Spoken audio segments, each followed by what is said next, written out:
All right, boys, we got a lot to get through today. A lot of bloody stubbies. Oh, yeah. Crack them.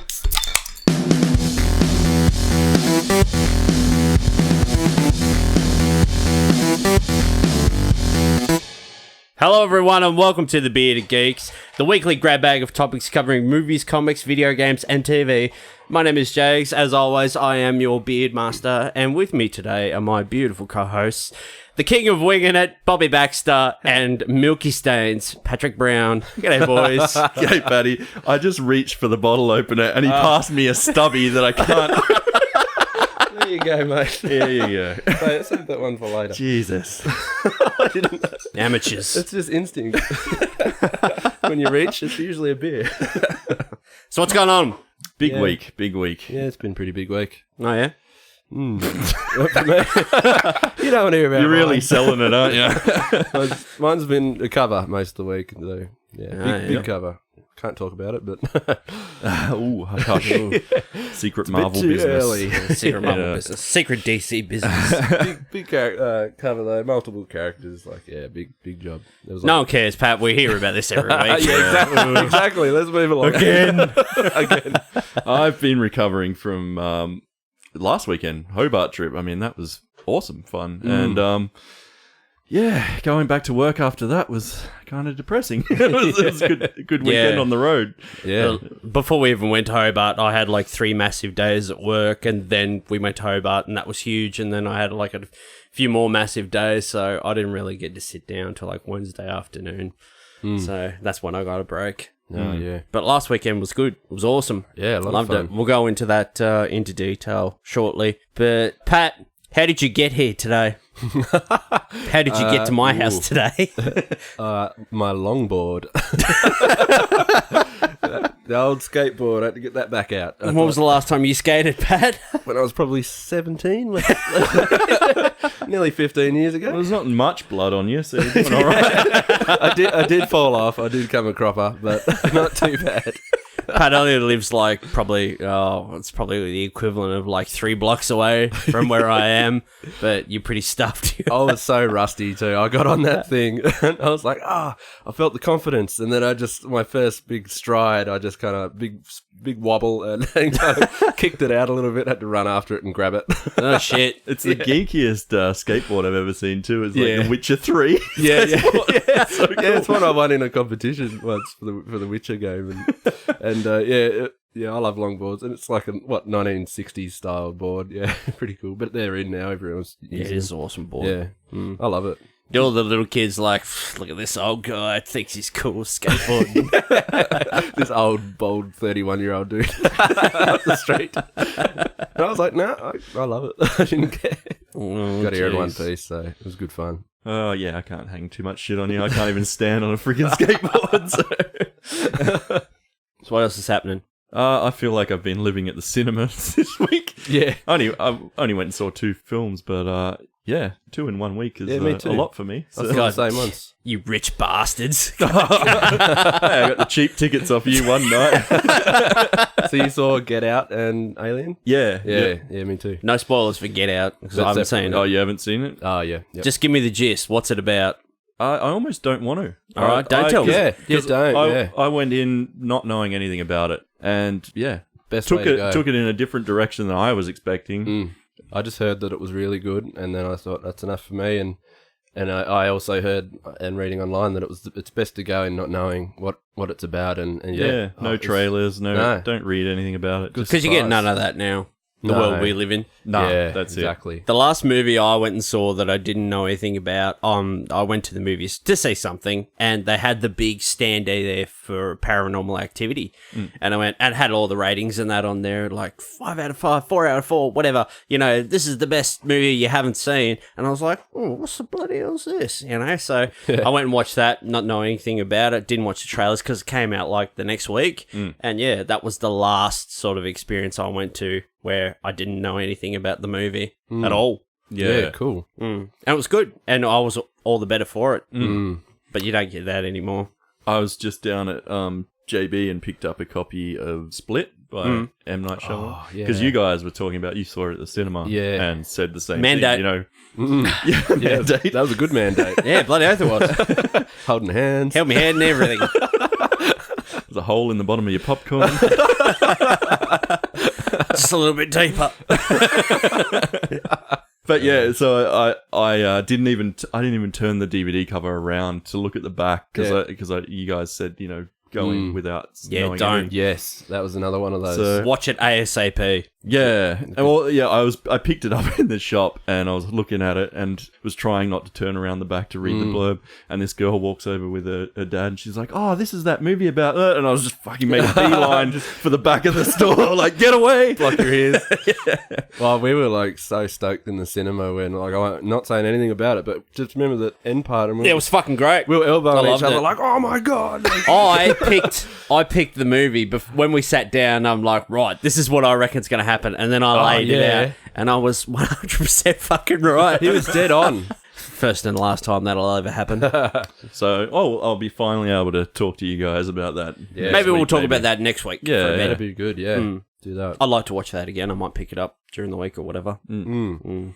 I rewatched Prisoners this week. Have you seen Prisoners, Bob? With Hugh Jackman, Great. Jake Gyllenhaal. Yeah. Denis Villeneuve, who did Enemy, Arrival, and the upcoming Blade Runner 2049. And that is such a good movie. Oh yeah. Fucking hell. I fell asleep like halfway in for like Must be 20 good. minutes. Such Hey, a man. good movie. I get up really early and go to work, so bite me. No, I fell asleep and then I woke up like 20 minutes later and I was like, oh, fuck, no, I've fallen asleep. So I had to like rewind it and watch that 20 minutes and watch, for the rest of it. Yeah. Such a good movie. Fucking That bit with the masterclass hammer of and he's filmmaking. just like on the Where's my daughter? Where's my fucking daughter? That was so intense because it was so close to the guy's hand. Anyway, Prisoners, Denis Villeneuve, Hugh Jackman, Jake Gyllenhaal. If you haven't seen it, watch it. It's bloody good. Yep. Speaking of Denis Villeneuve, I might jump straight into the couple of bits of news I have. The new Blade Runner trailer was out. Did you watch it? Yeah, I did. Yeah.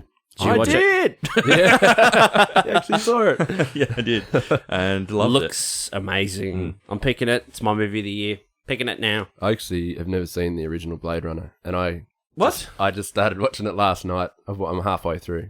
I haven't seen the original. What cut are you watching? No idea, to be honest. The final cut? It's probably just theatrical, I'd guess. I reckon. Okay. Yeah.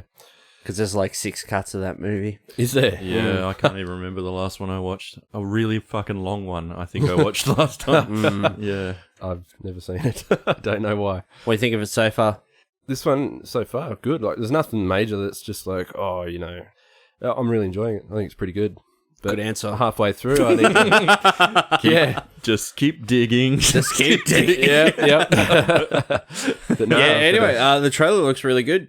A lot of interesting imagery in that, and blind Jared Leto or whatever. Creating Very- replicants by the look of it. Very Yeah. pretty looking movie. Oh, yeah. Stylistically. Yeah. I think it's going to be worth the price of admission just to see what they've recreated with this Blade Runner, because fuck, it looks really nice. I think Yeah. the Goz is going to do a good job too. I think he was a good choice. Agent K. Just that scene, he's like, I want to ask you some questions. Get him on the old Voight-Kampf. Are they doing the whole, like, keeping it quite true to the old movie? I know it's jumped ahead probably another 35 years, but it could be cool to see the same kind of tech. Like, don't go super future realistic. Like, still keep the Yeah, old it still tech looks they've pretty got good. from the 80s. From that sort of stuff they've shown, is sort of just more hologrammy Yeah. and whatever. Because I'd love to see, like the little mic that's, like, I'm watching it now, and all the old, like, the dome TV is still in it with a little bit of gibberish on it just to make it look a bit futuristic. I'd like to keep it a bit like that. Yeah, I love that kind of like future technology kind of stopped a little bit. It's like they did that with Alien Isolation when you're playing through that, and they still kept all the stuff in the ship and all the details on the little red flashing lights and stuff. Just on the style was still very It 80s. It looked It was like awesome. like late 70s computers and Yeah, stuff. That like it was kinda- still straight out of that era. And all the text goes. yeah, exactly, and it was awesome. That worked perfect. It looks really good. Can't wait. October, I think. October. Mandate. You said you're coming. I'll be there anyway. I'll be Edge of throwing Tomorrow. popcorn. Edge of Tomorrow sequel has been announced. We knew it was coming for a while, but now it officially has a title, which sounds ridiculous.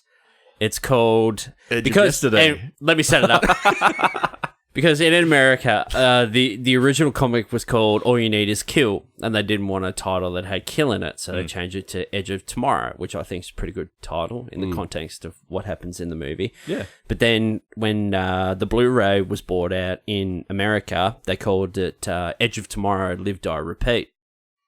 But when they brought out the Blu-ray and that, they sort of just focused on the Live, Die, Repeat. So now in America, it's kind of unofficially called Live, Die, Repeat. So the title for the sequel is, what is it? Live, Die, Repeat, and Repeat. What? Why? That's official. Tom Cruise and Emily Blunt will both be back. Oh, cool. And I forget his name. I remember walking out of the cinema, seeing that for the first time. We had a mandate. We did. That was a really good mandate. And I This is remember the mandate episode, isn't it? Yeah, We can talk about all our dates. Oh, we've had so many mandates. But I remember walking out of the cinema and that same thing. I thought, that was the best movie ever. It was really fucking good. It was really surprising. That's one of those rare ones that I walk out and I'm just like, that was so good. 5-star movie. For me, it For me. That made my year. It was good. Emily Blunt. I've got like a mad crush on Emily Blunt. My girlfriend gets really jealous. I'm like, look at her. She's doing like yoga and she's all like sweaty and stuff. And it's just like, oh, I'll turn this off then. I'm like, no, don't turn it off. Everyone's allowed one. One crush. One crush. I got another bit of news here, which is probably the most interesting and somewhat controversial news of the week.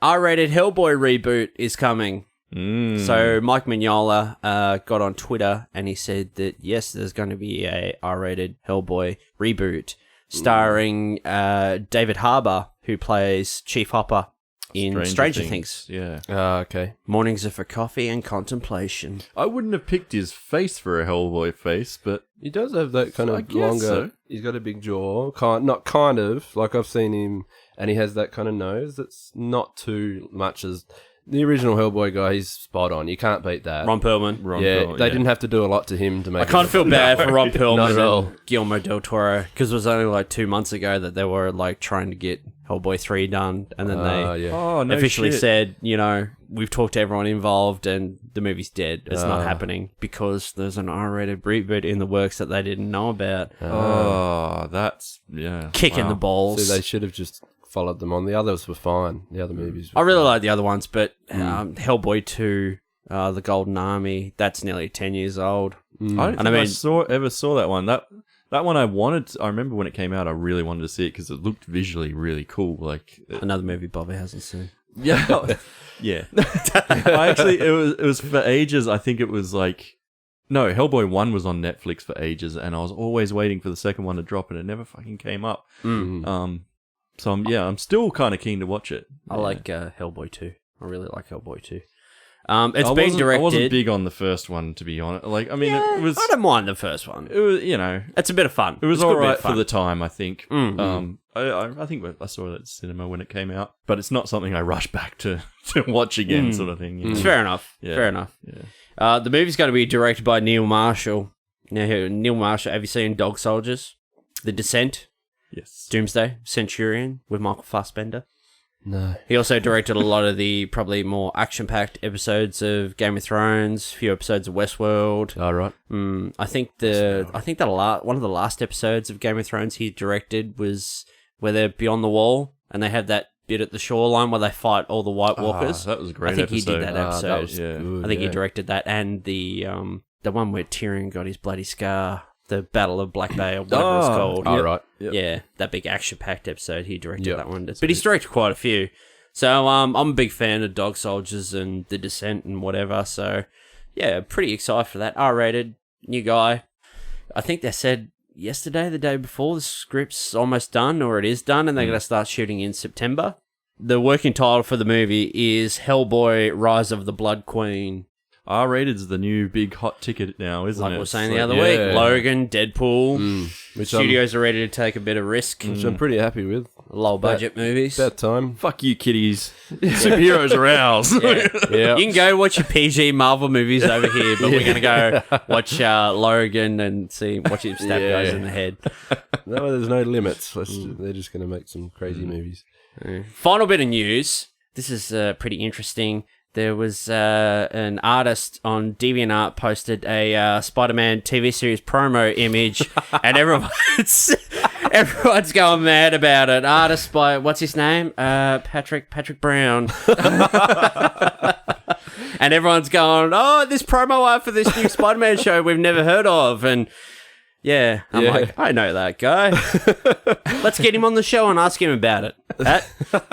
Yeah, well, it is like technically for the show, but I've done all this work for Spider-Man over the past year and a half or so, but that was and they said it was okay to share. So as soon as I got the okay, I was like, cool. But yeah, that piece of fan art, it's not official. Sorry, not fan art. I'm used to saying that. that promo art. That piece of art, it's not even promo from Marvel. Yeah. Like, they didn't say make this. I did it for the convention we were doing on last weekend, so I thought it would make a really cool piece. I've just spent so much time on all these characters over the past however long, and not being able to share it. As soon as I got the okay, I was like, okay, I'm going to make that into a big piece. And it is a very cool piece. Then all the sites on the internet jumped on and went, "Whoa, rumors! Let's Oh, look at this!" So yeah, it's funny how they did blow it out a bit, thinking that it was. And we're all just sitting back going, "Look at these idiots! What do they know? They know nothing."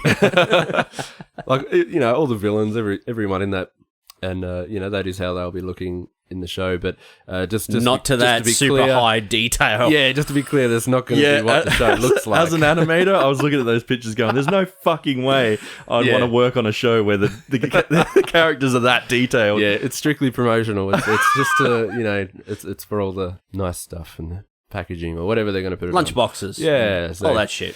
Yeah. lunch boxes and shit. All the merchandise. So Pencil cases. anything related to the show you'll most likely see. But yeah, not in the show. The show doesn't look like that. That would be hell to animate, wouldn't it? It looks like that last show you were all ragging on, Ultimate Spider-Man. It probably looked like that. Yeah. It's good to be able to finally share some stuff, so I'm so proud of you. thanks, mate. Hands to yourselves. Do you want some popcorn? So that's the news. Short and sweet. To the point. What are we going to talk? I've got a couple of things I just want to talk about real quick.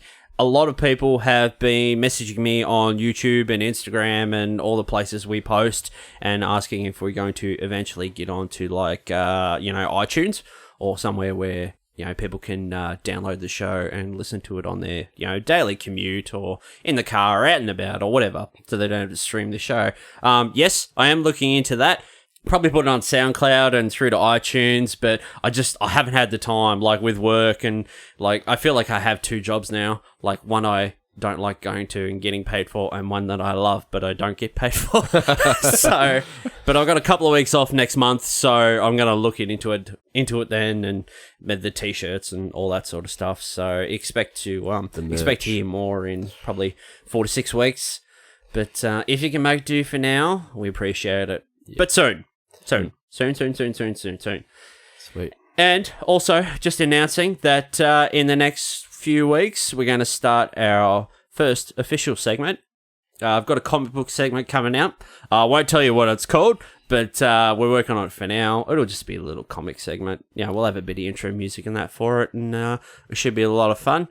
Just little comic reviews and whatever, If we had it last week, we would have put it in front of Pat's Invincible little piece he did, which was really good. I actually went back and looked at a lot of Invincible artwork and that after listening to that episode about 4 or 5 times. So loves the sound of his own voice, that boy. I love the sound of your voice. Yeah. That thing I tagged you in where it's like he's crushing his head. You saw that? Yeah. Yeah, the GIF. Or GIF, however you pronounce it. It's GIF, mate. It's definitely GIF. I don't care what the creator says. He calls it GIF. No, moving on. My name is Jeff. This is a jacking. Anyway, so we might talk about Free Comic Book Day from last weekend. So I did get a lot of raw audio for the Bearded Geeks RAW. I was going to post it and make it into its own separate episode, but I didn't get a lot because I was very hungover and waiting for my soul to re-enter my body. You were so hungover. Yeah, there's some good photos of you just like us sitting at the table and you just looking into the void. Like, I think he's rebooting. There's just like text scrolling over your eyes. So what I'm going to do is we might just talk about the day and that for a bit, and then I might cut to it, and I'll cut in some of those snippets and that. But we do have a very special recording, which is a little bit of an Easter egg, so we'll keep that as a surprise, but we're going to put that in right at the end of the episode. For those who just decide to stick around or want to skip right to the end, whatever. It's good. It is good, but we'll save that right to the end. We'll explain that at the end. But yeah, I've got a few to mix in, so it should be crack it. Oh, yeah. That was a good one. That was a good one. Nice. Let's just get a sample of that. Nice soundbite. So, Free Comic Book Day. Really good. I had a fucking great time. Oh, great weekend. Oh. Minus the hangover, yeah. Minus the hangover. Oh, I was so fucked. By lunch, you were pretty good, eh? I went down to the chemist and got like a pack of like paracetamol or whatever, and I popped about 3 or 4 of them. And then about an hour after that, I went down and got like a curry chicken pie and some sausage rolls and a iced coffee. And once I had all that, I was 145%. My soul got back in. I thought I was going to wake up way worse than I did because we had a pretty good session on the Friday night when we got into Hobart before. Yeah, that was cool. Milky Stains, Patrick Brown. we got the and that bus that club we went. Oh, not a club, sorry. It was like a little cash bar, and they had that cool bus. They had this big outdoor area, and they had a bus. They had like it's called Preachers. Yeah, Preachers. Hobart, yeah. Thanks, guys. We loved it. And although your all, White Russians are very expensive. Yeah, and the bus is all lit up, and you go inside and sit down, and you can just chill and have a drink inside this open bus. It was really cool, and we got a few White Russians, didn't we? Yeah, they were expensive. And that's where I got the name Milky Stains, because I'm there holding my White Russian, and then someone walks past, bumps my shoulder. He slopped milk all over himself. And it's just all over my lap. And then I had Milky Stains all over me. Touring with Ice-T this year is Milky Stains. Oh, no. It was good though. Yeah, I had a great time. When we got there, we went to Area 52 and took some of our stuff, and we got to meet Andrew, who is the Wizard of Oz for Area 52. He's the owner and manager and all that stuff, and really nice bloody guy. Pretty much rolled out the red carpet for us. Absolute champion, yeah. Oh, thanks, Andrew, mate. Can't thank you enough, like, for all your hospitality. Like, we're all just these bloody nobodies. You just rocked up. Yeah. Treated like, us like royalty or something. Yeah, looked after, and yeah, we all went for dinner and that night, and we all had a really good chat, really good meeting and stuff about the day, and then we went out drinking after that, and God. I still feel it. Oh, my head still hurts. You had one of the greatest drinking moments I've ever seen you have. Yes. Was we got back to the hotel because we went, out at these bars. These guys had blown all their money on fucking White Russians. So we're like, let's go get a Get some takeaways. bottle. Yeah, To take a bottle back.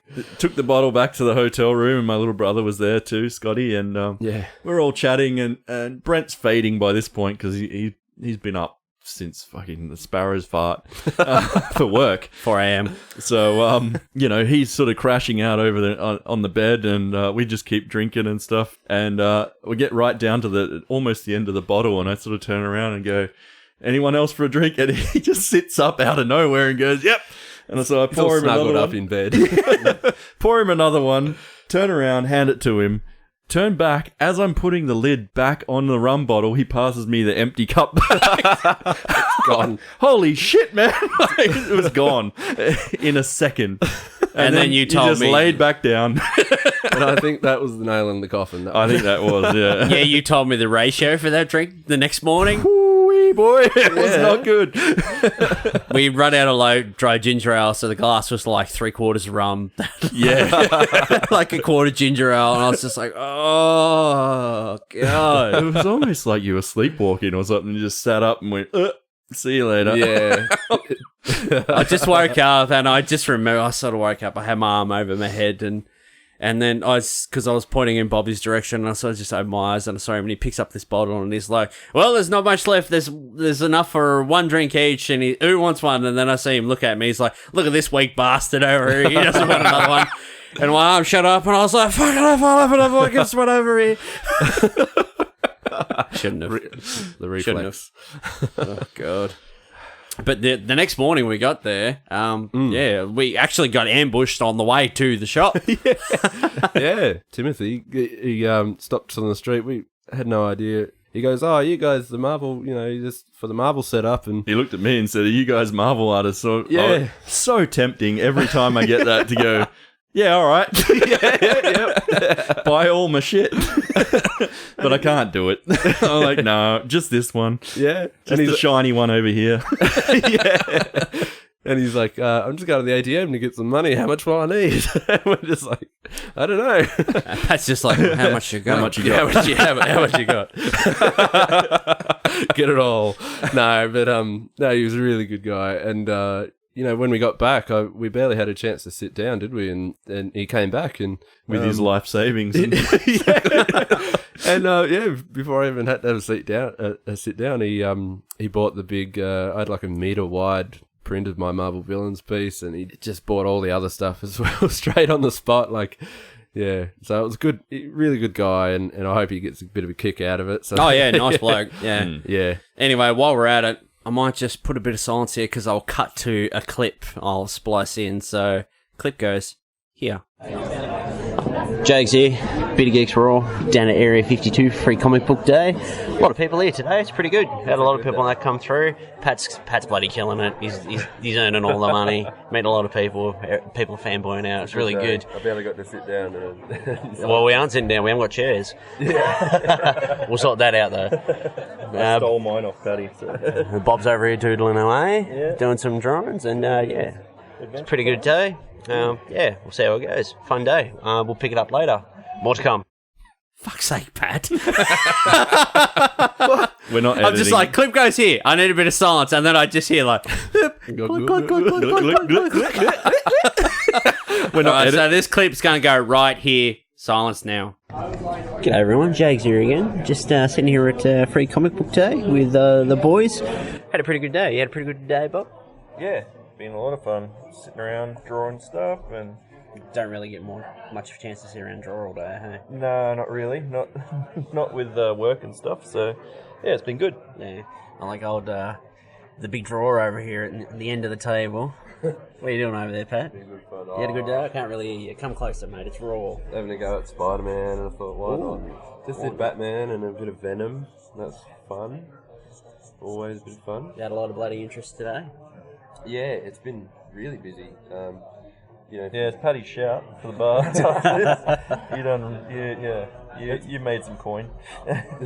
Especially our main fan at the start there, Timothy. He was he did all right. I barely got a chance to sit down before he bought half of the stuff I had. Yeah, bought half the stuff you brought with you. Yeah. Did a great job. Yeah. Oh, he's signed up for about another $3,000 worth of your stuff too. So. Yeah, jeez. Yeah. No, it's good though. Really nice bloke. Yeah.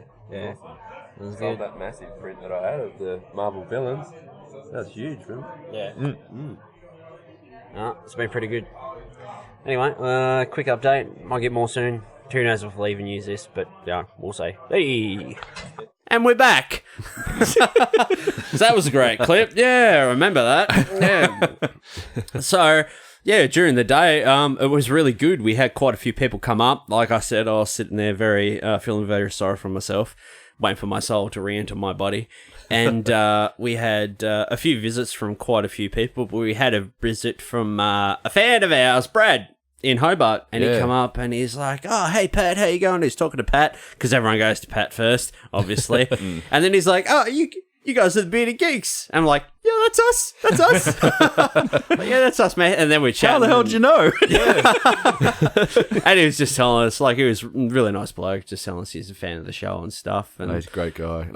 I did. He had yeah. his 2 young kids and that there, and we'd been talking for 5 or 10 minutes or whatever. And then he pulls his phone out and he goes to his daughter. He's like, "Can you get a picture of Dad with these guys?" And we're like, "Oh, you want a photo?" And he's like, "Oh, is that all right?" I said, "Yeah, come around." So we got a photo with Brad. It's on Instagram if you want to see more headshots of 3 Doors Down Bobby Baxter. He does have a very impressive beard too. He does. And fucking put you to shame big time, Patrick. Yeah, definitely.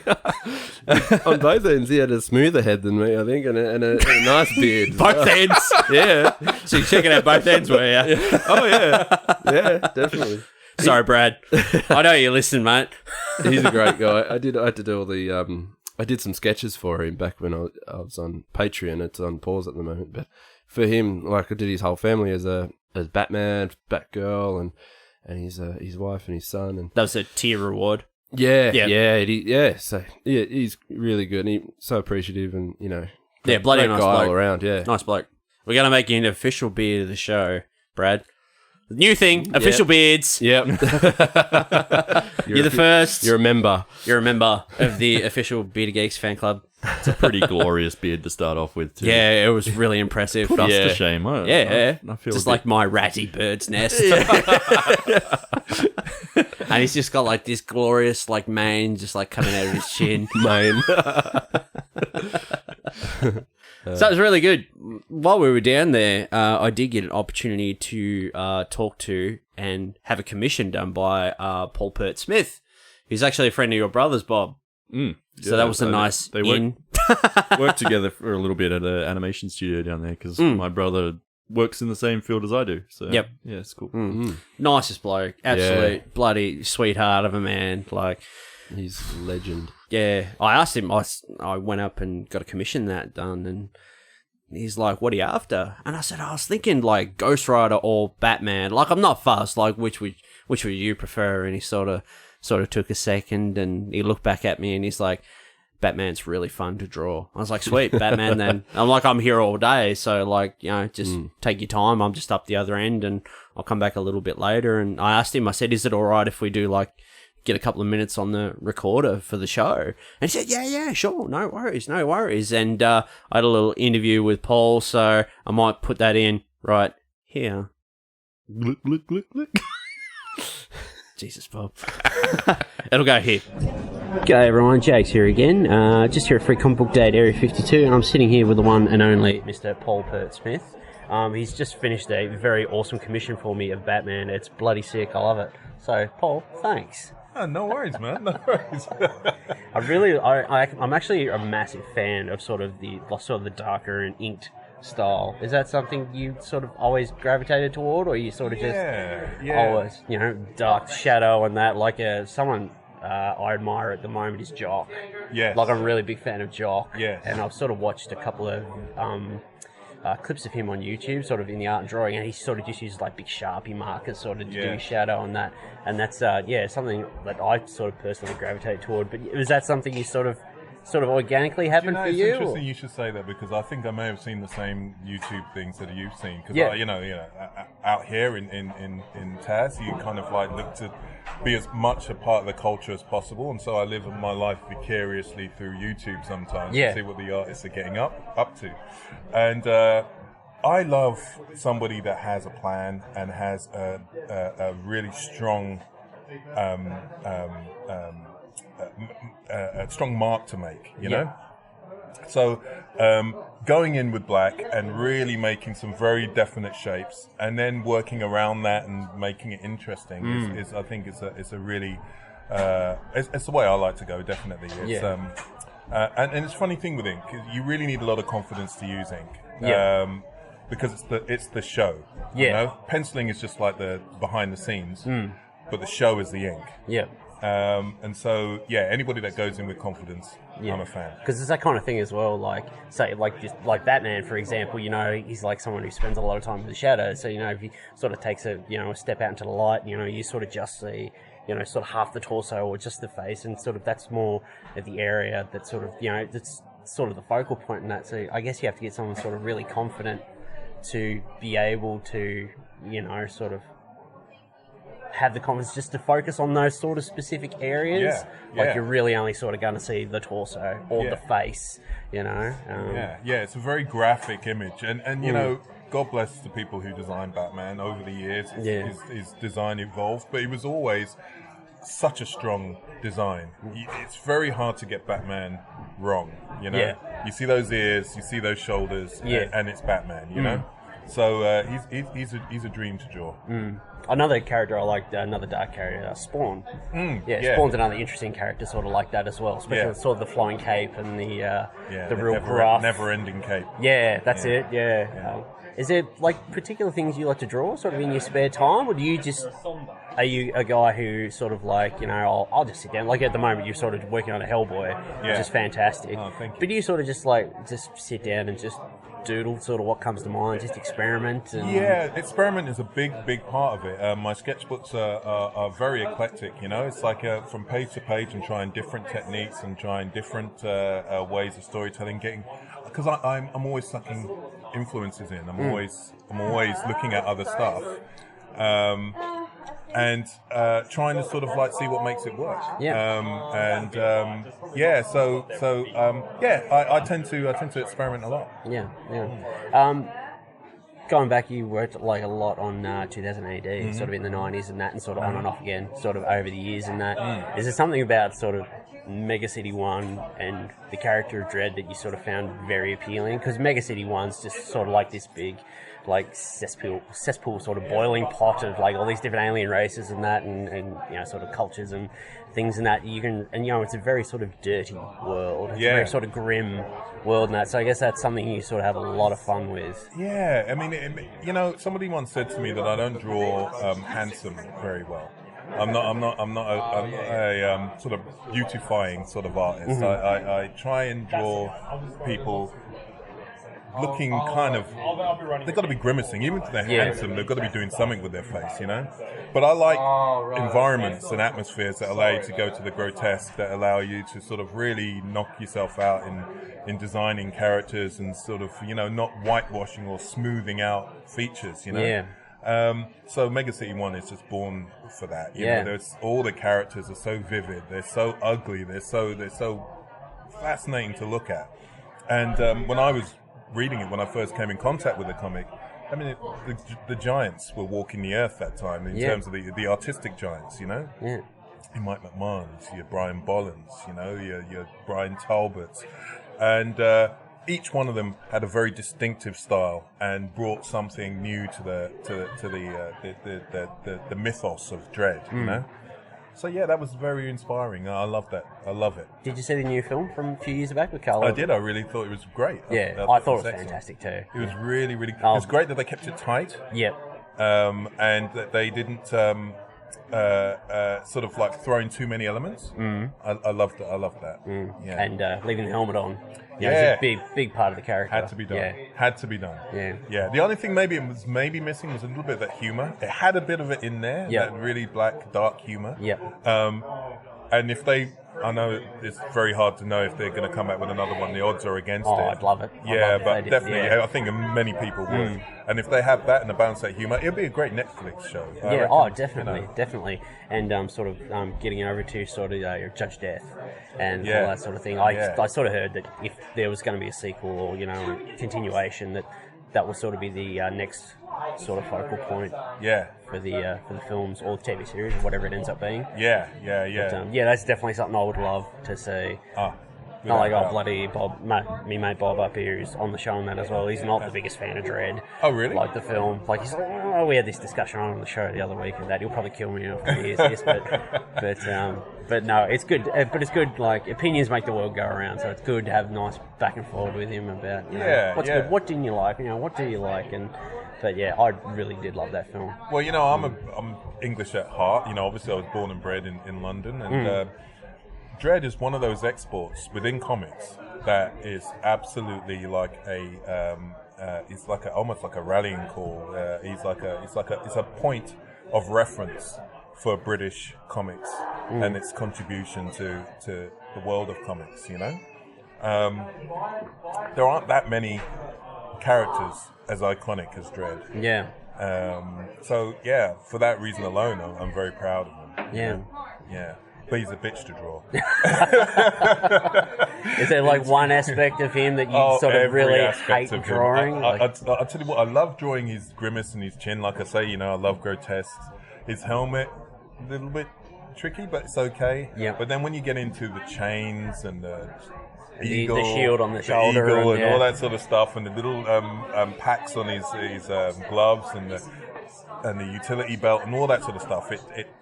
He's work. Yeah. Yeah, I love him, but he's work. Yeah. Yeah. And you did a lot of covers for the Doctor Who 50th anniversary. No, You did some artwork and that.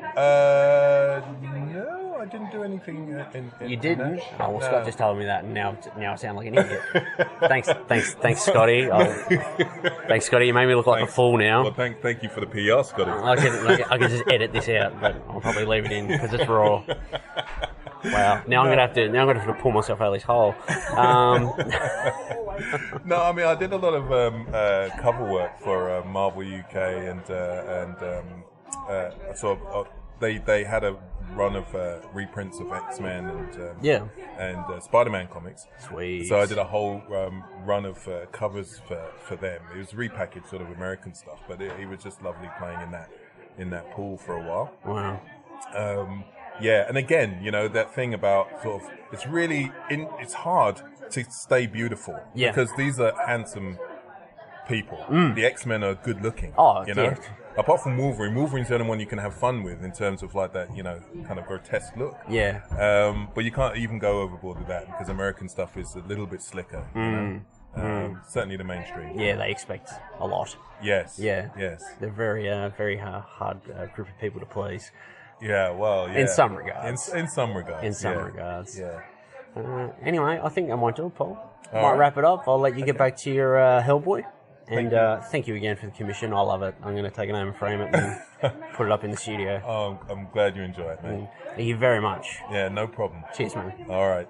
So he's a really nice bloke. It was a good interview. I did put my foot in my mouth there because before I went and talked to him, Scott's like, he did all this stuff for like Doctor Who 50th anniversary. He did like all these official covers and that, and I was like, oh sweet, there's another question because I'm a total amateur at this. I did actually say to Paul, I said, look, I'm new at this. Like I've never done any of this before, so we'll just bear with me. We'll have a bit of a conversation. And he's just so gracious and whatever. And yeah, so I asked him, I'm like, you did these 50th anniversary Doctor Who covers and whatever, and he's like, no. Damn it, Scotty. Scotty says things with such authority that sometimes you just straight out believe him and then you realise he has no fucking idea. But we did clarify after that interview. As soon as I stopped that, I turned around and just yelled, bloody hell, Scotty. And he said, what? And then I said, but Paul actually did, for the 50th anniversary, he did a lot of fan art sort of off his own back because he's a fan.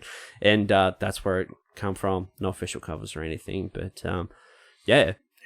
Really enjoyed. Yeah, I got the commish framed, and it's up here in the beer cave, and it looks bloody good. If you want to see it, there is a shot of it on Instagram. I did post it up, but yeah, really, really happy with it. It's beautiful. Yeah, so Paul, thanks again, mate. I bloody love it.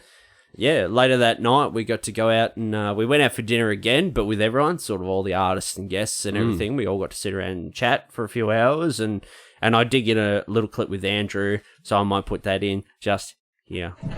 Jake's here again, just with the man behind the curtain at Area 52, Andrew, the mastermind behind all this, and been a pretty good day, mate.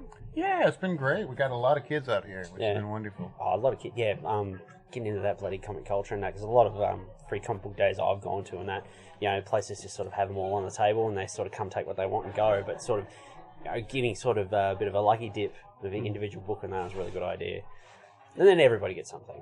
Yeah, and we kind of want to also make sure that we gear it towards the kids, so that if it's a young kid, we're not going to give him, for example, a My Little Pony book or something like that, unless he wants that. But most of the time they're going to want Captain America, they're going to want Spider-Man, they're going to want Batman. Yeah. And the hope is we can give them something slightly different than that, kind of get them thinking about other books and looking at other art. Well, I got a Deathstroke book, and I'm stoked for that. It's been a really good day, and we just want to say thanks for the invite down, and I've had a really great time. I had a lot of people come, the fans of the show and stuff, and one guy wanted to get a photo with me, so that was really awesome. Yeah, it's really great. Yeah, it's really different. That's what we were hoping to do. I mean, really, this day is about the fans. Like, comic book stores talk about how this is their Christmas, but at the same time, it's not. It's the fans' Christmas. It's the opportunity to give people a chance to check out a bunch of awesome things they wouldn't do otherwise, to try a bunch of books they wouldn't see otherwise, and, just get a taste of everything that's out there, because there's so much good stuff out there, and people just miss it with the amount of stuff. It's just like seeing, the shelves over here. There's just, that much competition between books. I mean, that's just, 1 month's worth, you know? The new 52 was not, just a phrase. They had 52 books out. Then you've got Rebirth, then you've got all the books Marvel's putting out with, 5 or 6 X-Men titles. And yeah, just a lot of the awesome books are just having to fight for shelf. They might be Marvel books, they might be Flintstones, they might be Vision, but they still got to fight for that shelf. Yeah. Well, hopefully we've had a few kids in that today that discovered some good books.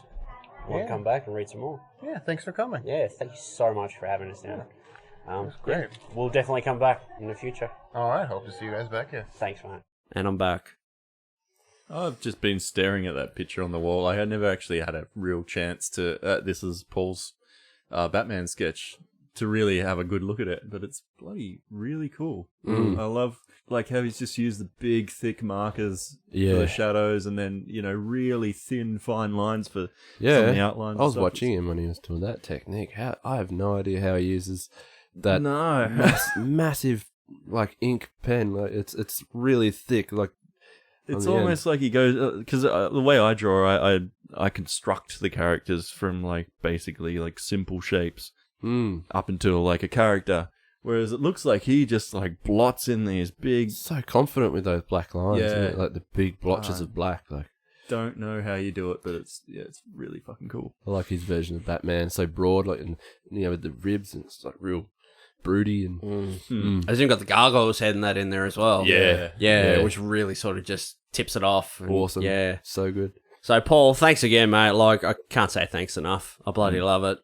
Looks good here up in the cave, in the Beard Cave, where it belongs. So yeah, Free Comic Book Day. I really enjoyed it. I was really because starting the show and stuff. I just love doing this and being around. When I was at the show and people wanted to get their picture in that with me, I'm like, this must what it'd be like to be Patrick Brown. And I'm there, and it was just great, and I had the best time. But in the car on the way back, you sort of come down from that high, you're around all these creative people, and you're in sort of just this atmosphere for this, this one day or this weekend with all these like-minded people or whatever, and it's just so good. And you're like, I just want to do this every day. And then you got it's like when you travel or you go for a holiday or somewhere overseas or something, and then you get on the plane on the way home and you're like, oh, you start thinking about real life again. I got to go back to work. How can I live this thing all the time? How do I do this all the time? Yeah, it was perfect in there because being in a comic shop and having it there, that place, everyone has the same mindset as you. You know, we're there to sell some comic art, and you guys are here to buy some comics and see some art. So it's just perfect match. And everyone that came in, they're not there to just buy anything. They want this kind of stuff. So everyone. And they had a big D&D, Dungeons and Dragons tournament going upstairs and all this other tabletop gaming and that. We went up there and there were just people everywhere. They were all going at it. I don't really understand Dungeons and Dragons. I sort of know the base concept and how it works or whatever, but that scene in Hobart really looks like it's going off. They've built a real good little scene of people that do that down there, and that's really cool. And I also got to meet a very nice man named Nathan who runs his own podcast. I've met a few people that have podcasts and that down there. It's called The Aussie and the Pom, and it's on SoundCloud. So if you want, I suggest checking it out. I had a listen to some of their stuff last week. It's pretty good. It's really good. Great guy. But Nathan I spoke to him for a bit while these guys were over here drawing and rubbing elbows and selling art and shit, and people drooling all over him. Mostly, So I got a chance. Mostly Paddy. No, we put him right up the end, so people had to go past us to get to Pat. I had to put a big pile of stuff between our bed and the table to stop all the drool from seeping over to my side. Anyway, I got to speak to Nathan, and he invited us on their show. So there's another invite. So yeah, we might look at doing that. But like I say, I'm just so busy. Like I still haven't got back to these Geek Easy guys about their podcast. So I really got to get into that. It's just too much to do. Yeah, it's busy times at the moment. Busy times. But it's good. I love it. I love every second of it. On the whole, I had a really great weekend, and I hope we get invited back for more stuff. I want to go back next year. I think it'd be great. Yeah, absolutely. Yep, I'm down. A little bit more, yeah. I just got to make more comics now. We've done a couple of great picks the last few days. You must have been inspired about the weekend, or I think definitely. Coming back, I was like, we were talking about it in the car ride on the way, all the way back from Hobart, like just how much I've been inspired by the weekend, and like want to do more. And so this week I've it's only 2 more pictures I put up on Instagram or something, but it's like the first things I've done in a while, and they're just quick little things, but I'm just sort of like, I need to squeeze more of that into my life, your now. time. That's like just being there that whole day. And like I remember I told you at the start, I was like, I don't like, I'm not really good at drawing in public in front of people and stuff, because I like to take my time, and I spend a bit too much time drawing. But I did it, and Bobby lent me some paper and pencils, and I did it, and then they drew this picture of fucking Venom, and I just turn around and went, can't draw in public. Get fucked. Look at this thing. It was good fun, and it made me feel a bit more confident about doing it, out in the open, and just drawing on the spot, and whatever came to mind, and I did a Spider-Gwen for Tim, and that was really fun to do, and had a little bit of a go at Spider-Man as well, and Venom, and but no. Yeah, it is like intimidating to go on. Yeah. Because, we do all our drawing behind closed doors in our little studio, in our safe place. Yeah. And to do it out in public is, people think we can just whip this shit out of our ass and whatever. But it actually requires a lot of focus and a lot of attention to the page. And you do get a bit like... it's like... I never studied or anything, any schooling for... any of this art. School doesn't teach you any of that shit anyway. So I'm really slow. I thought they... no, they don't teach you how to like draw in public. I thought they'd teach you how to be really quick and efficient. And, no, that comes with experience. Okay, yeah. I've been like self-taught. I've always just been really slow and concentrated. I still do my roughs really quick, but I like to make sure everything's really, I just spend my time, and so for the, yeah, I've lost it. You have to cut that. I'll just cut all that out. Yeah, but anyway, it's just like the kind of thing, I'll just stop. I'm not going to cut any of that. I'll just leave all that in. Yeah, you would. Watch him just sink. Help. No, but I understand what you're saying. Like, I've seen you do your roughs and stuff, and you are pretty quick, but you do like to, you just want it to be the best that can be. I've always tried to just focus, I suppose perfectionist in a way. I'm never happy. A bit like, one of our mates we know, just can't, But to anyone else, like, that's the pressure you put on yourself. But to someone like, Tim or anyone who comes to the table of the day, just watching you doodle and, that was the sickest thing ever. They've seen you do that there on the day. They know that's a one-off. They're like, I'll buy that off you. I think I've always been very, seeing artists like famous ones from New York, Ryan Otley and Humberto Ramos and all that, just sketching away, and they're doing it with ease, and they're banging out like 100 a day. And I'm just thinking, how the hell could I ever do that? But it's all comes with experience. It's exactly what it is. And exactly. Yeah, I mean, those guys have been doing the con circuit for fucking for ages. Probably Speaking as long as of we've been Humberto Ramos, Bob, you shared with us a little screen grab the other day. The comment section of one of these websites had posted about Pat's promo art, the Spider-Man art. So would you like to tell everyone about that? Oh God, what was the comment again? It was it was perfect. It was like it was Hang trying on. to. I was trying to copy Ramos or I'll something, find but someone else did a comment and backed it up, didn't they? Or okay. it was basically like complimenting Paddy by shitting on his hero. That's how. Yeah. That's how I. Something put it down. about Ramos proportions and stuff, and then I can't recall. We'll have to find it and have a look. Brent's I'm looking for it. Brent's on the case. Keep talking. Yeah, We are. but it was funny to say that. Here we go. So, one person comment. The art style is very Humberto Ramos inspired, which is pretty interesting. I personally hate Ramos, but it kind of works in this one image. And then we had someone reply to this comment and say, just cuz it's a tad cartoony doesn't necessarily mean it's Ramos inspired. Also, unlike Ramos, Patrick knows what proportions are and can draw a face without making it look painfully idiotic. Oh, what? Jesus! Take that, Ramos. That's my idol. That's like Patrick Brown's hero, and they just like went. You know what? Patrick Brown is the tits. And he's shitting all over your hero. Oh no, I can't take that because it's like I learned from him. Take what you can get, mate. Take what you can get. Take what you can get. Ramos is the master. He's the master. Well, he can't be that good because he makes faces look painfully idiotic. No. And he knows how to draw proportions. No, he doesn't. Sorry. Not like Patrick Brown. You do. Ramos can outdraw me any day. He's like does a whole comic in like 20 days. So, Experience. Yeah. Like pages and pages. Man, that would take me months. Probably. Only because I've never done it. Blopener, please. There you go. I've just hit 4 out of 6. Jeez, we better get close to wrapping this up then. We haven't even started on the bloody main thing. Yeah. Well, holy shit. we might talk about Alien Covenant Yes, please. because we all went and saw Alien Covenant I'm this excited. week. And I might start, if you don't mind. Is that all right? Go nuts, mate. Yeah. Do you want me to start? She's your thing, mate. Yep.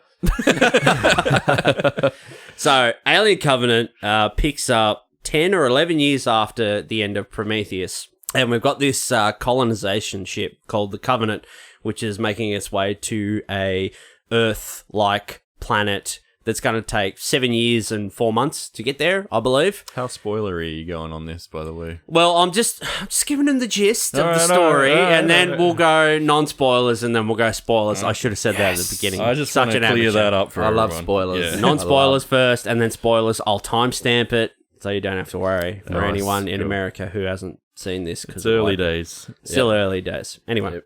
so the Covenant's making its way to this planet called Aurum 6 or whatever. But on the way, they pick up a signal, really human voice, so far out in space. They're like, how could a human be out here or whatever? And they check where it's coming from. They find where it's coming from, and it's a planet that's nearby. It'll only take them a few weeks to get there, but it's also a very Earth-like planet. And dare they say, it's better than the one they're going to. So they decide that they'll, divert and go and check out this message and check out this planet. And then when they get there, shit goes down. There's kind of a good reason why they want to do the shorter leg too. Like They're like, they don't want to get back in their pods. They don't want to. Yeah, they don't want to do the long trip. They want to go wait the short another one. 7 years. And 7 years sleep. is a long time to be in a pod sleeping. If you can get there in a couple of weeks, I suppose it's worth a look. And especially if there's been like they pick up a bit of a message. Yeah. So, what did you guys think of the movie? Non-spoilers. Non-spoilers. Can we give it to Pat first? Because you went by yourself. And Yeah, you went on your own. Well, I haven't actually heard what you've thought of it yet, so Yeah. you just give me Yeah. your non-spoiler. Because Brent and I went and held hands for this one. So. We did. We sat next to each other. And I held my wife's hand on the other side. She didn't know. He got scared a few times. Really tightly. I had to. Yeah, I went with the wife. I geared her up and showed her Prometheus beforehand. So I rewatched Prometheus on the day too. Yeah, it was such a smart move too. Like, so the night before we watched Prometheus, and that just gave an all fresh look at it. And then after that, and I highly recommend this to anyone who's going to watch Alien Covenant, is because a lot of people don't like to watch, like a lot of trailers or pre kind of promo material, any promo stuff before the movie. But this is one of those movies you probably should. So I showed Alira the prologue. The prologue, yep. So before the movie, and that was actually really important because it wasn't really a part. You don't see it in the movie. You see probably the back end of that. That prologue was my problem. in Was the movie. like I didn't watch the prologues and was a little lost at the start. Not lost, but like there's just certain interactions that like it went would have been over more my head. beneficial to you to have seen those before. Yeah, you went in, I think 'cause so. I watched them. Non-spoilery, guys. We do suggest that you watch the prologue stuff before you go. If you're scared that it might ruin stuff, don't. If you watch it, it will actually benefit the experience of watching Alien Covenant. That's And the thing. I do suggest highly that you watch those two pieces of promo stuff The best first. thing to do is watch Prometheus, then watch the prologue, because The that just Last tells, Supper. Yep, and because the, that tells you what's going on. That's straight after the prologue follows Prometheus, and it kind of shows the link between that and Covenant. So, and then when you get into Covenant, all the pieces join together, and that was really cool. I thought overall, man, I absolutely loved the movie. Like I walked out, I was like, that was awesome. I loved it. The problem I'm finding with this movie, because I didn't watch it, read any reviews, or like I'm going to go see it, make my own decisions, and then afterwards I'll go and see what other people have said. Yep. So I watched it, and I'm sitting there and I'm like, yep, okay, that was the movie. And I got home and I got on YouTube and watched a few reviews and I read a few articles or whatever, just to get other people's sort of opinion. The movie is very divisive. So people are pretty much either liking it or hating it. Yes, yeah, I've noticed that. I don't know. I don't know if it's Personally- like hating it. I think it's more like Disappointed. Like the direction it follows. not hating it because I Prometheus got hate. Like that got like people fucking hated that because it movie. wasn't Alien. Pretty much. And I don't think this one's getting quite that level of like hatred. It's just not getting. We'll get into that. I think that this movie for me, this is kind of like exactly what I was hoping for after Prometheus. Because I remember watching Prometheus for the first time, and I, to be honest, was a little disappointed afterwards because I was like, You want to see some alien where's action. the aliens? I want some xenomorphs, but that was just because we're so used to that franchise, and I wasn't willing to let anything new in. But then watching it a few times, that movie, I love that movie. Prometheus is great.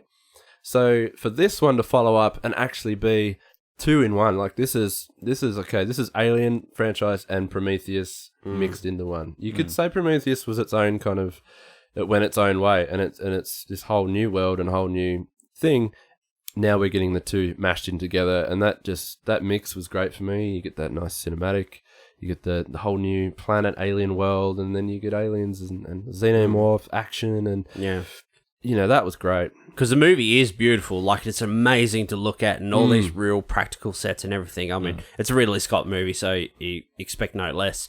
But I liked it. 3 out of 5. I'll say it now. I'll give it a 3 out of 5. Pretty much on you. Same for me. Middle. Yeah. Because Bobby said that to me. We walked out. We're walking back to the cars. He's like, so how do you feel about it? And I was like, And I went, he's like, middle. I said medium. And he Medium. went, yeah, medium. Yeah, medium. I'd be Feeling medium. I'd on be it. a 4 out of 5 for me. Yeah. Okay. Yeah, Yeah. cool. He went full axe cop on that. I'm not neither angry or happy. I'm medium. So still keeping it non-spoilery. I really liked the first act the best. The setup of the Covenant and that, and where they first got to the planet. Because this movie, for me, this is a Prometheus sequel. It still is very much Prometheus. Yeah. But I feel like it's Prometheus, but it's wearing like this real nice, like alien-inspired coat, or a very nice alien-inspired hat. That Or a sounds nice about right. alien paint job over Yeah. the top. You know? Yep. Because it still is a Prometheus. You can recognize it as Prometheus, but it's got that nice alien sheen over the top. I felt like, because a lot of people felt with Prometheus that it was like the dumbest smart movie, and it asked a lot of questions which it didn't answer. Yeah. So pretty much you got to the end of the movie, you're like, oh, that was pretty good, or whatever. It was okay. It was medium, but it was definitely a medium. But you know, I don't really feel like I had too much answered. So I'd asked all these questions, but it didn't give me any answers. Well, this movie asks questions, and it still, and answers them, but it answers still a lot more questions from Prometheus as well. So in that regard, I felt a lot more satisfied. Because I'm like, okay, I got some answers. I know more than I would have done. But it's already been a couple of years, and I feel like I already worked those answers out. like I didn't need this movie to tell. My problem with it was it didn't. There was nothing in there that really like shocked or surprised. I mean, the horror shocks and surprises. Because I mean, got to say, some of those sequences are pretty fucking gruesome and disturbing. But as far as like the actual story and characters and stuff, nothing really like stood out and shocked me or twisted in a different way that I wasn't expecting or that kind of thing. Whoa, he's lost the mic. I just smashed the mic. Size 15 shoes just like coming down on the mic stand. Yeah, well, personally, I really like that first act up until the Neomorph alien reveal. Up till that, you know, and then the start of the second act. Like, I loved that first act. I thought it was really good. I liked the cast. I thought Danny McBride was really good. Yeah. He was good. I liked Catherine Waterston, I believe her name is. I thought she was good, sort of as a Ripley-esque carbon copy sort of character. Yeah. Yeah, I thought she was good with what she had to work with. I found her very sort of believable and whatever, and fairly genuine or whatever. But to me personally, this feels like David's movie. Because David's back. Yes. Everyone knows that. It feels like David's movie. Yeah. Yep. And these guys are sort of, they're focal, but sort of also secondary to the continuation of his story from Prometheus, which is actually really interesting as well. But all the rest of the sort of cast, because they're a colonization ship and all the people on the ship, they're couples, so they're already married or together or whatever. So you get this big dynamic, and you know, it's not just like a team of truckers, you know, space truckers that just work together, or it's not a team of Marines, you know, that are always in the trenches together. You know, they're just like, they're couples. So you've got this real different dynamic that sort of this franchise hasn't had before. I don't think they played on it though enough. Like they just said lines like, "Be good to my wife," or "What's my wife up to now?" Yeah, stop talking about my wife's tits. Yeah, they're always like pairing off They were never together. Rather than going husband and wife are going to go do this team and husband and wife are going to... They split them all up, which obviously is used to like make the emotional scenes when they lose one another more powerful. But it felt like I didn't see any time with those husband and wife together actually interacting for me to care that like they were married. Yeah. And also, going back to the prologues, if you watch the Last Supper prologue, then you get a bit more of that couple action. Yeah. So you get, it's only 6 minutes, 6 or 8 minutes, but in that 6 minutes, you get a lot more couple interaction. Like, as in the movie, there's a gay couple. There's a gay couple in the movie, but if you didn't watch the prologue, I had no fucking idea until you said that. Yeah. There are very few prompts that tell you that they're actually together. There's one shot sort of where they sort of hold hand over hand and they both got rings on, and anybody can sort of figure it out. But that's sort of in the heat of like an action moment. So you sort of run on adrenaline then. But yeah, that's why I do say that one of the reasons to go and watch the prologue, The Last Supper, before you go see it is for that, because you get a little bit more character interaction and couple interaction. Yeah, there's like I'll keep it for the spoiler part, but yeah, a bit there that highly like I had no idea. I'll explain it later about the couples thing. How did you guys? Because you like I watched the prologue after the movie and was able to piece together stuff from the movie later, but like I found them really fucking boring. The prologues were like boring as shit. Really, not much happens. Yeah, not much goes on. No. How did you guys go? Like, because you watched it I found it a before bit the better movie. because that was sort of the Last Supper. It's, you know, like, oh, this is sort of the last their last sort of good time together before shit goes down. Yeah. So in that regard, because I didn't know what was coming, not having seen the movie and not being out yet, So I've already seen all the good Yeah, stuff. you've already so seen then- all yeah, that. So it's to like go going back and watch to that, the- you're like, Yeah, You know. I think that maybe that's it. Because I walked away from it and went, that was 6 minutes of just fucking standing around. but I guess if you haven't seen all the good shit, then maybe it's building this little, just starting to paint this launch picture. pad. Yeah, which is what a prologue's supposed to do. Yeah. So What did you think of the actual the xenomorphs at the end? Like in the trailer, it's got that great shot where it's smashing its head on the not canopy. enough xenomorphs. Yeah, exactly. I don't think technically they refer them as xenomorphs. They're protomorphs, I think. Oh, I don't care. Like, Is that it looks cool. Yeah. But there's not enough of it. I feel like there was. It's like you said. It's David's movie. It's a Prometheus movie.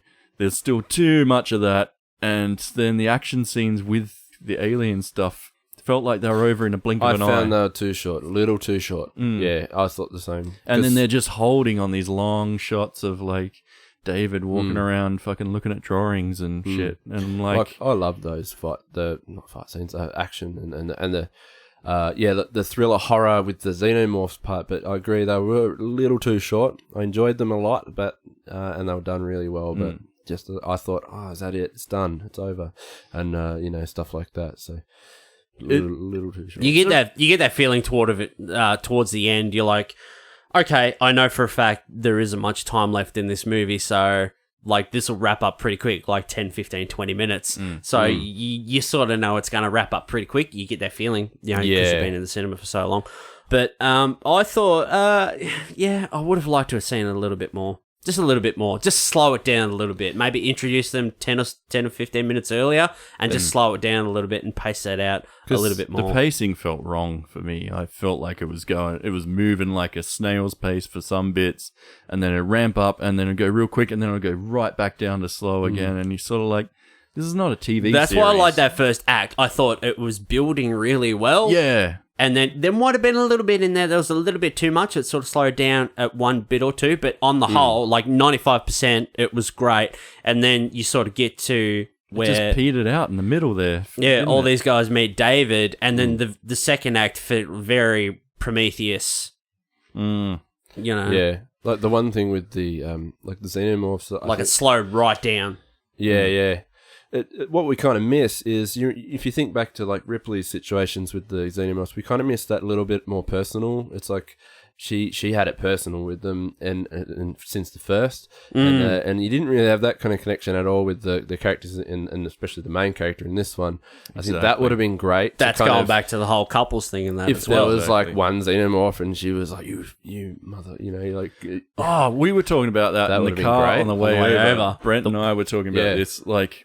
So that scene, should we go into spoilery? Maybe I save it. There's a scene at the end where they're taking on the xenomorph, but generally it's Ripley against the world. But in this one, there's a few of them against this alien. It's a very similar fight sequence to like the early Alien movie with Ripley in the airlock sort of thing. But my problem with it was, in that movie, it felt like a real big fucking fight because it was one-on-one, like Ripley versus the alien. Yep. It's like, it's on for fucking young and old. In this one, it felt like humans ganging up on alien. Like, there's like 2 or 3 of them working together. Like they were trying to one. pre-plan it, where she was kind of... Ripley was... And in Alien, it was very like in this little like drop ship or escape ship, and it was very claustrophobic, and you're caught in like tight parameters with this alien. But in this, they were in like the loading dock, so they're in this big, massive, open sort of area, and there was a couple of them against the alien.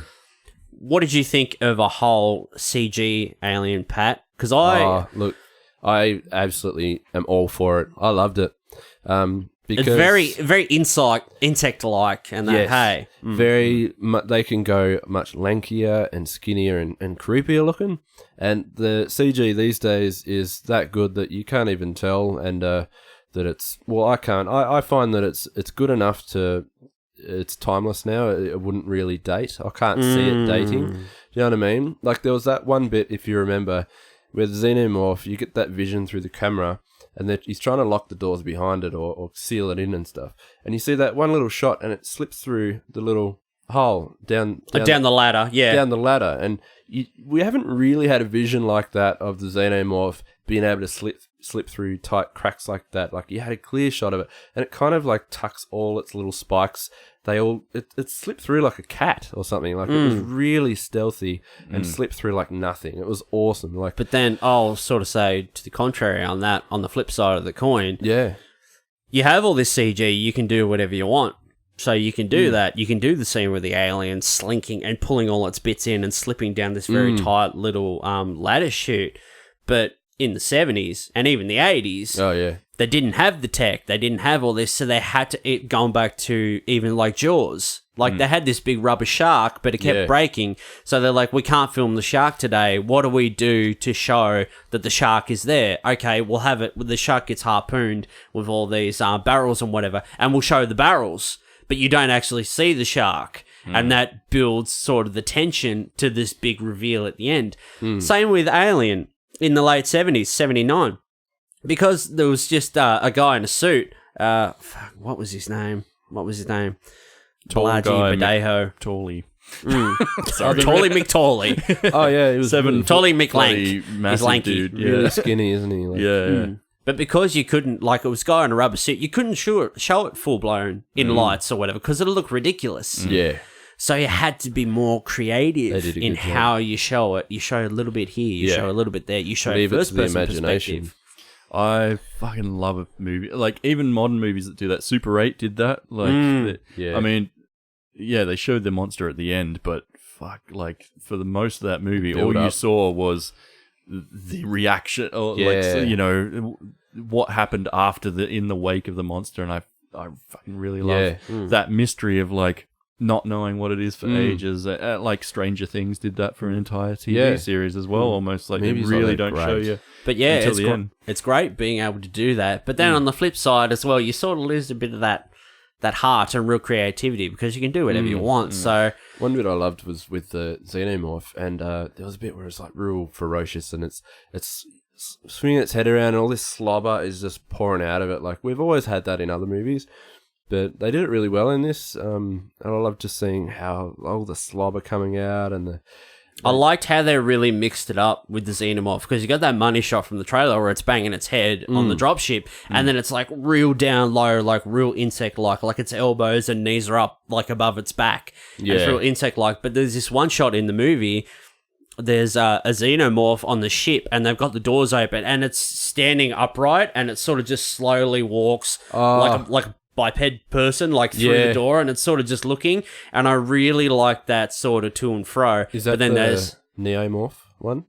no, that's a xenomorph. There's a shot at the end where it comes into like the hangar bay, and you're sort of looking over the truck, and it looks down, and it sort of walks in upright, and it's looking around. But then there's a good shot from the trailer, which wasn't in the movie, where it's going up the corridor, but sort of jumping from wall to wall, coming at you. Yep. So I like it how they sort of mixed it up a bit. It wasn't always down crawling. When it's got to move, it'll crawl. But when it's sort of just in sort of patrol search mode, it's sort of I was liked hoping to have a little bit of like Alien Isolation bit in there, like, you know, like in the game, and you're hiding in a locker, and you can just hear the alien walk around. You hear it breathing really heavy, like, and then you hear the stomps, and they're really loud and metallic, like they hit the ground. I was kind of hoping to hear a bit of that. That's what was missing. That's why this is a Prometheus movie and not an Alien movie. I would have loved like, that tension. That would have been there's great. not enough like fucking trying to get away from this thing. It was more like they were actually just felt- kind of there on top of David being there. Like, Did you find it felt quite beatable? Like, they just did it like nothing, and it was gone. Whereas all the other movies, the alien is like a Formidable. Terminator. You got no way. Like, how are we going to get away from this thing, or just survive? I Whereas, think just in the context of this movie, like, but like for the sake of this particular story, it was, it was enough. Like, it was still a threat, but I found it was too quick, like we said before. I don't want to hate on it too much. I mean, my takeaway with this movie is if Prometheus never came out, I think I would fucking love this movie. exactly, absolutely spot on, exactly. But but now Prometheus has been out, and People watched it expect. a million times or whatever, and like you watch this one and it's the same movie. That's why, like you guys said through the week, you're like, I'm gonna watch Prometheus and get geared up and stuff. Yeah. I didn't, because I'm like, I'm scared it's gonna be the same fucking movie again. And it kind of was a little bit like it's Prometheus but less dumb. Yeah. Like, you know, there are better characters. I feel like there was too big a cast. Maybe they needed to shrink it down a little bit to get more screen time with some of them, because I feel like so many characters in that movie were throwaway. They were just like dead before you even got to they're meet all them. just cannon fodder. They were, yeah. As you said before. But they were less stupid than Prometheus, at Yeah. least. Like, there was that, you know. Danny McBride, I expected him to be the dumb kind of played out, you know, idiot. Yeah, one. cliched pilot. Man, he Yeah. was like, it was great to. I love seeing characters like that they're usually typecast and they're just, you know, you expect them to be this, but he was actually really good in a serious role. He still had that a little bit of humor that just made a really cool character. But then the seriousness, he was a great one to, you know, have through the movie. Yeah. Yeah, he did a great job, I thought. I thought everyone did pretty good job with what they Yeah. had to work with, They- even though most of them were pretty much cannon fodder. Like I say, I'm not bagging on this movie. I did like it. I like it better than Prometheus, Yeah. though I still do like Prometheus, even though that is a dumb, smart movie. Yeah, I'd say I like it better than Prometheus too. Yeah. But yeah, I do like this movie. Like, it's not perfect, but it's a step in the right direction. Yeah, I'm really interested to see what's going to happen. So Might go into I- spoilers. let's do spoilers. All right. You got anything to add, big man, before we go Well- into spoilers? I don't know. I had something, but I lost it. Sorry, I cut you off. Took a swig of beer and lost it.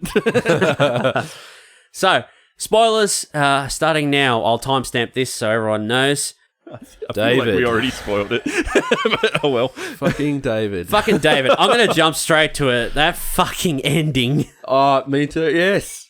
Tell To us, mate. me, like, I knew it wasn't Walter. I knew it was David all along. Predictable. Fucking Whole like movie. As soon as David cut his hair short, I'm Yeah. like, some stage in this movie, he's going to impersonate Walter. yeah, that's what I thought. it was.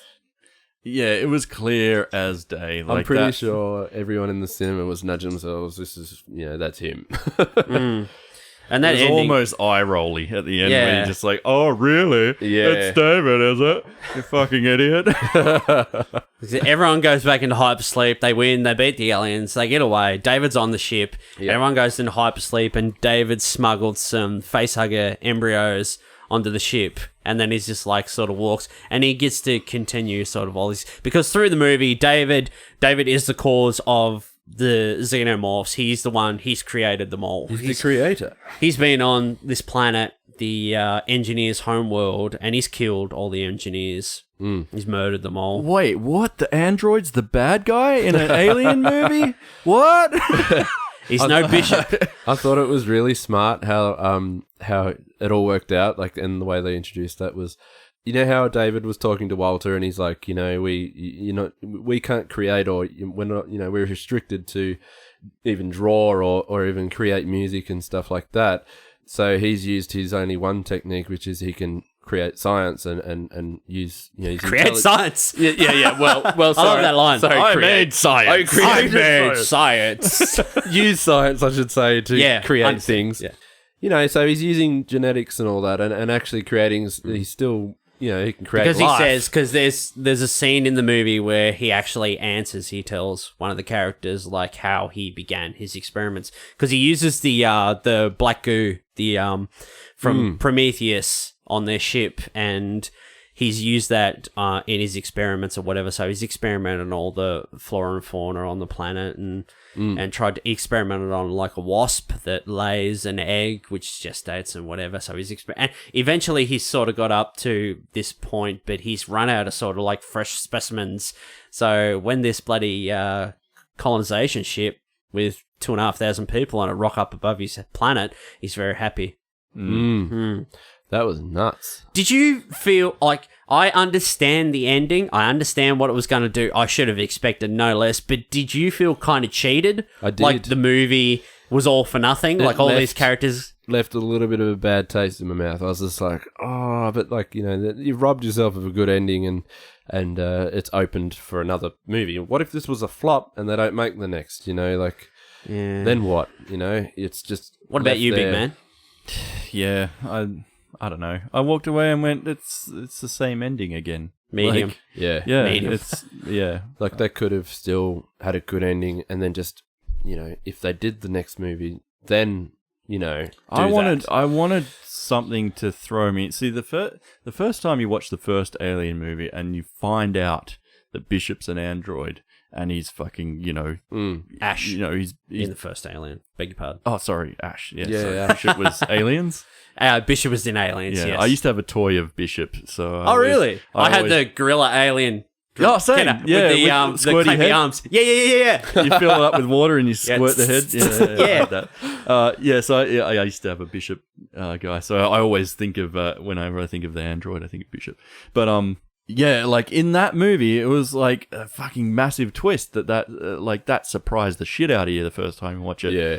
With this now, it's like it's a formula.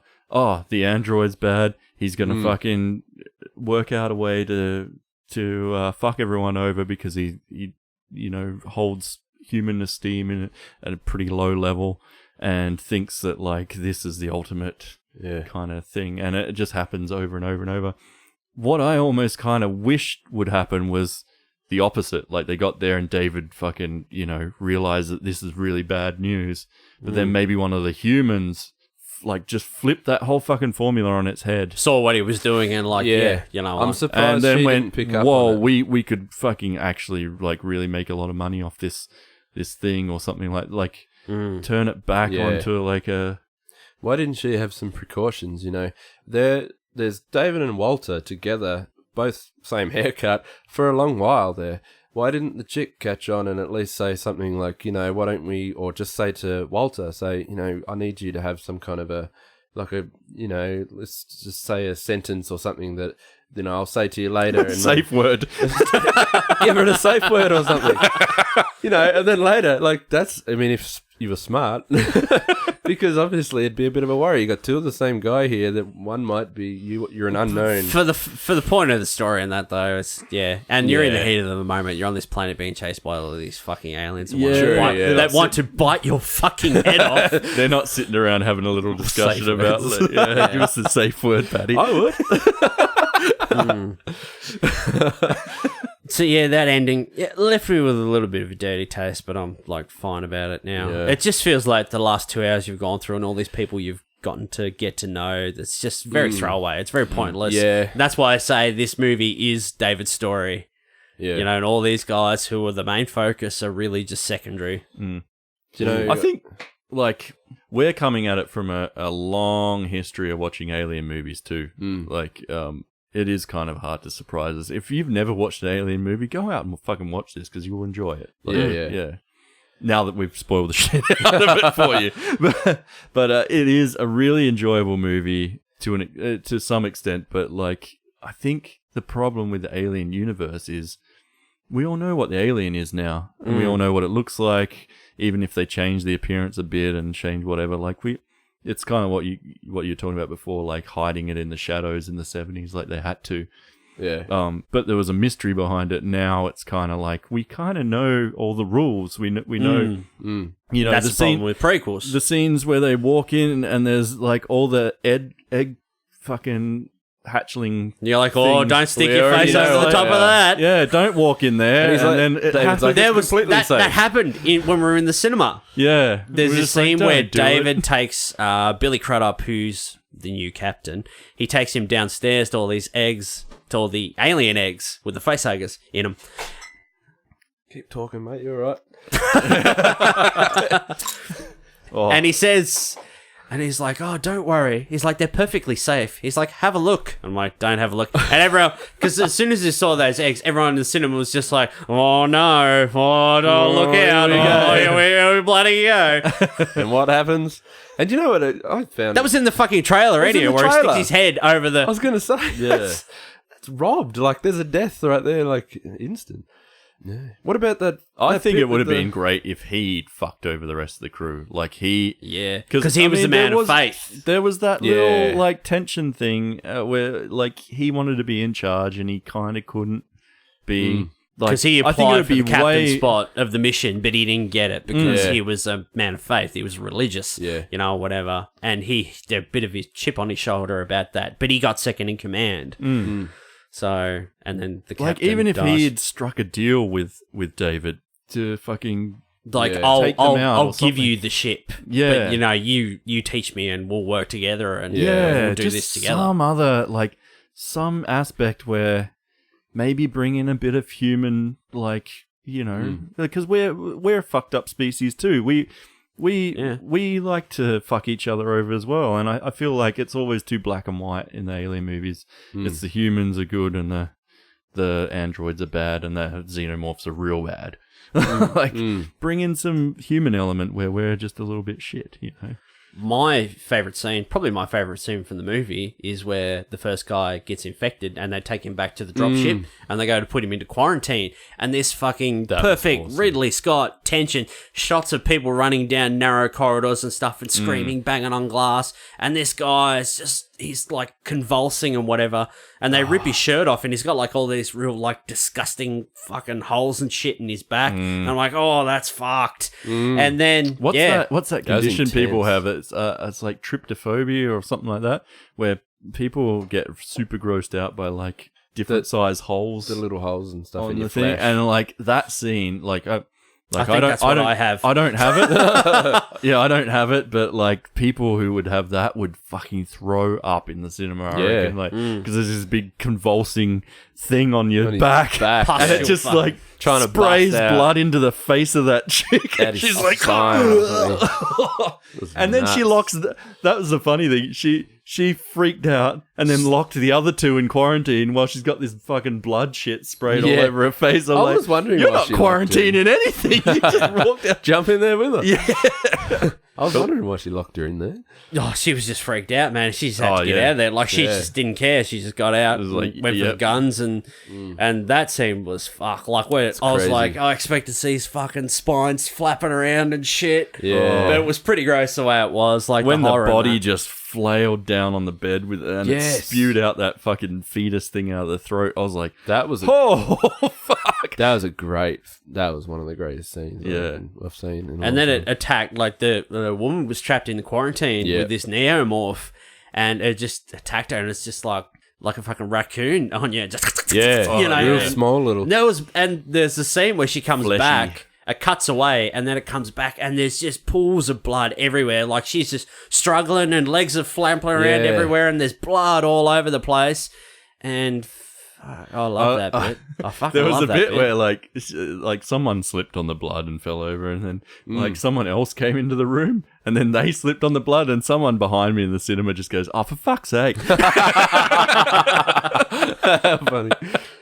I really want to know more about the neomorphs because not a lot was explained. Well, probably was, the way that they come from spores and then they're not face huggers or anything. That's not how they created the spores. And I found that really unique. But the fact that they're all albino and weird looking, do they look like their entire growth? I want to know what they look like full grown. Which we probably did see a full grown one, but we didn't really have that much time. the scene where it's David was blowing on its That was blowing You're on his blowing a nose. horse's How nose. cool was that though? When it's just standing up like it chooses to stand up dead straight like a human. It's like it's trying to mimic us, and it's that was really cool.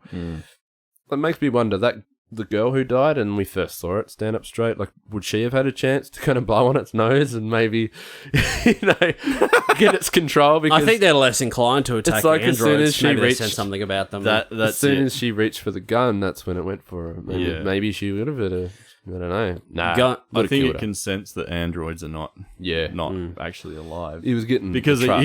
he would have died there on the spot if he had been a human. He had they studied would've for just killed it. ages too, and he pretty much created them, hasn't he? So maybe he knew what to do with that. Yeah. That's why he wasn't afraid. Going back to this being a very Prometheus movie or a Prometheus sequel, Yeah. Prometheus Light, we shall say, they discover this planet, and there's a few lines in the movie where this planet that they're going to, Aurum 6 or whatever it's called.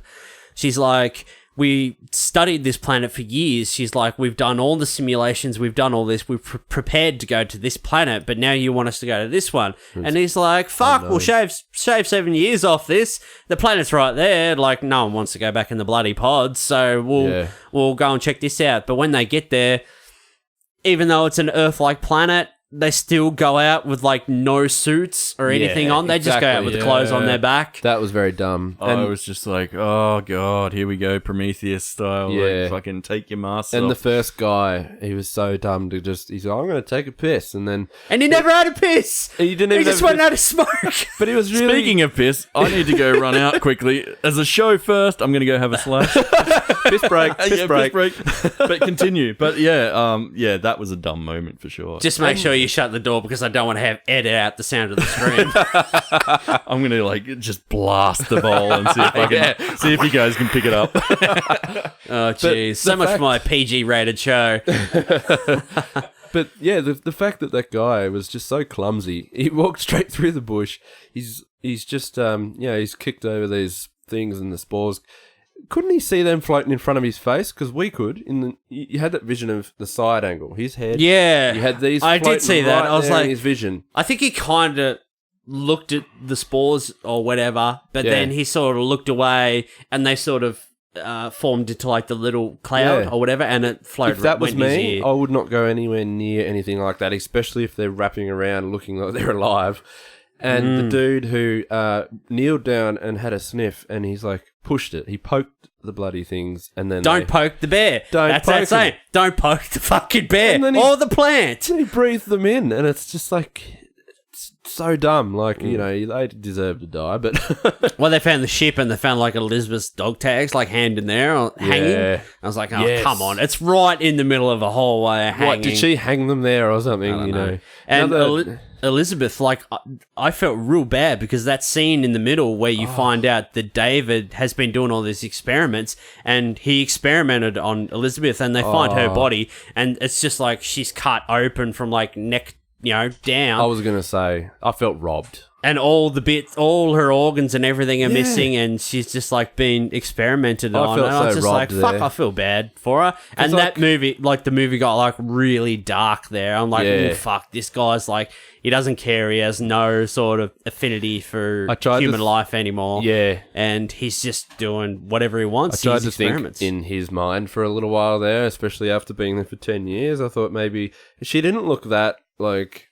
I don't know if he's done taxidermy or what, but she wasn't really, fading away or turning into a black mess. She was still kind of fresh, so maybe it wasn't that recent. I don't know. But all those sets, like especially David's like little, sort of laboratory or his rooms and that, where there's the drawings all over the walls and that was really good dark. set. Like it looked really good. It You had was all these bloody taxidermy shit and test tubes and vials and all that sort of stuff, all these experiments and Yeah, he did. I thought that was a really good set. I really wanted to see more into that.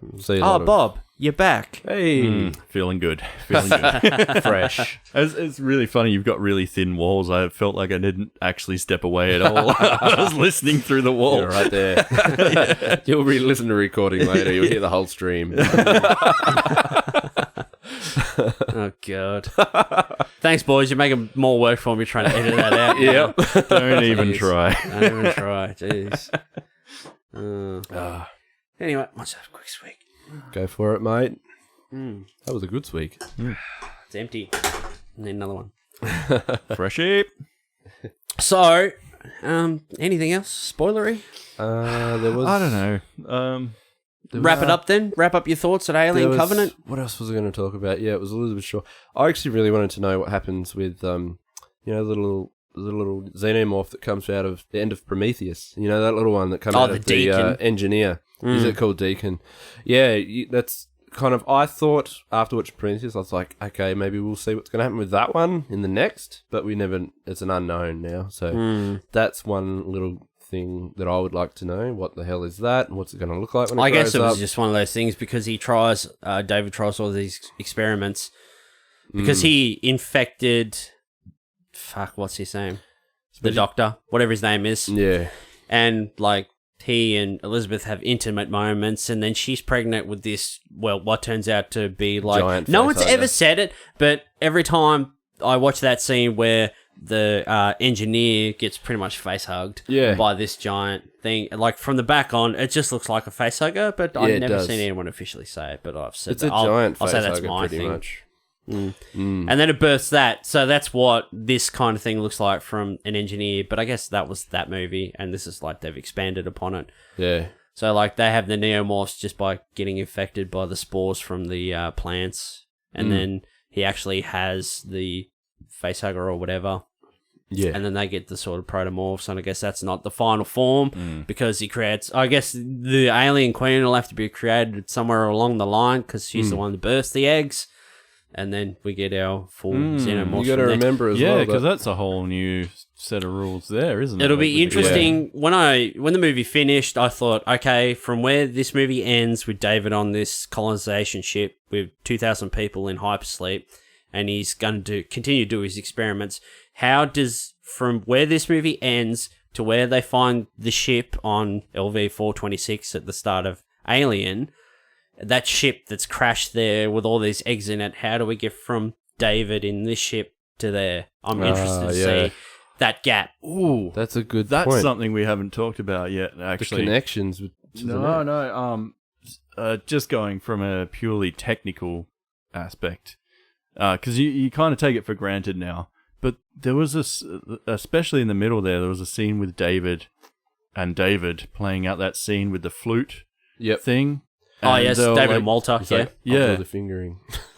That was fucking incredible, technically. That Like, was a great scene. like Fassbender basically like controlling Fassbender's fingers, and it was all one shot, and It it, was kept filmed like well. it kept going sort of 180 to over this side, 180, and it just He's kept teaching going him to play... going. Walter, who can't create anything, Yeah. he's teaching him to play the flute.